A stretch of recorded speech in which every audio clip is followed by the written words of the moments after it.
Welcome to my channel Mariyam Rannaghor. তো আজকে আমি বানাবো গাজরের হালুয়া।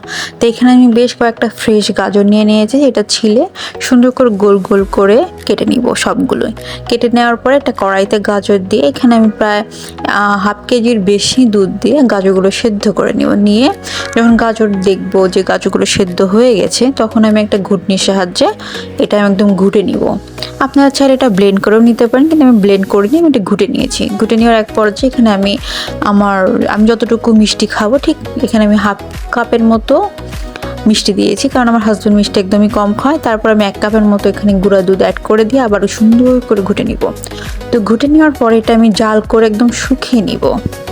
তো দেখতেই পাচ্ছেন আমি এটা অনেকটা শুকিয়ে আসছে, আর চিনি দেওয়ার পরে অনেকটা পানি ছাড়ে। তো আমি এখানে এক্সট্রা কোনো ধরনের পানি দিইনি, না দিয়ে তার এক পর্যায়ে আমি 2 টেবিল চামচের মতো ঘি অ্যাড করেছি, যেটা আমি নিতে ভুলে গেছি।